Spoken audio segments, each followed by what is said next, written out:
سوال یہ جاننا چاہ رہا تھا کہ ہم نے سنا ہے اور بات بھی یہی ہے کہ چاروں امام حق پر ہیں، اچھا یہ بات سمجھ نہیں آتی کہ چاروں صحیح کیسے ہو سکتے ہیں؟ سب سے پہلے تو اصولی طور پر یہ ذہن میں رکھیے گا کہ ان کے درمیان عقیدے میں کوئی اختلاف نہیں ہے.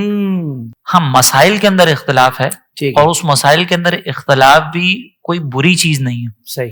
اس کی مثال ہمیں صحابہ کرام سے یوں ملتی ہے کہ ایک مرتبہ سرکار علیہ الصلوۃ والسلام کے دور مقدسہ میں جب غزوہ خندق سے واپسی تھی تو نبی کریم علیہ الصلوۃ والسلام نے صحابہ کو حکم دیا کہ نماز عصر تم بنو قریظہ کے محلے میں جا کے ادا کرنا. صحیح.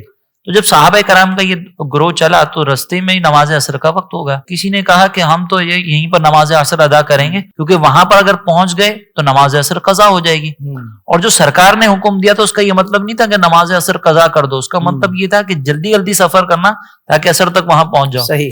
اور دوسروں نے کہا کہ نہیں، سرکار نے فرمایا ہے تو پھر تو ہم وہیں پہ جا کر نماز عصر ادا کریں گے. انہوں نے اپنے اپنے مسئلے پر عمل کیا، سرکار کی بارگاہ میں حاضر ہوئے، مسئلہ بیان کیا تو سرکار نے فرمایا دونوں ہی صحیح ہیں. اللہ واہ واہ. تو مطلب یہ ہوا کہ سرکار علیہ السلام کے فرامین، قرآن کی آیات، اس میں مختلف جہات ہوتی ہیں. کوئی امام دلیل کی بنیاد پر کسی کو ترجیح دیتے ہیں، کوئی کسی کو ترجیح دیتے ہیں، بالکل ٹھیک. اسی لیے وہ حق پر ہیں. ہاں نتیجہ نکالنے میں ہو سکتا ہے اجتہادی خطا ہوئی ہو، لیکن ہم اس کے مکلف نہیں کہ ہم یہ جانیں کہ اجتہادی خطا ہوئی ہے یا نہیں، کیونکہ ہمارے اندر تو صلاحیت ہی نہیں ہے نا. بالکل ٹھیک. ہم صرف اس بات کے پابند ہیں کہ ہم ان کو فالو کریں. اب اس میں ان کو کوئی گناہ بھی نہیں ہوگا کیونکہ سرکار علیہ السلام نے مجتہدین کو یہ بشارت عطا فرمائی کہ کوئی مجتہد اگر اجتہاد کرتا ہے اور اجتہاد کے نتیجے میں غلط نتیجہ نکالتا ہے پھر بھی اس کو اجر ملے گا اجتہاد کا، اور صحیح نتیجہ نکالتا ہے تو اس کو دونوں چیزوں کا ثواب ملے گا، صحیح نتیجہ نکالنے کا بھی اور اجتہاد کا، تو 2 اجر ہو جائیں گے. اب ہم اس لیے پابند ہیں کہ ہمیں شریعت کے حکم پر عمل کرنا ہے. صحیح. اگر اجازت دیتی جائے نا کہ آپ کسی کو بھی کسی وقت فالو کر سکتے ہیں تو پھر یہ شریعت پر عمل نہیں کر رہا، وہ نفس کی اتباع کر رہا ہے. اللہ. تو یہاں پر اسی لیے کہا جاتا ہے کہ کسی ایک امام کو فالو کریں.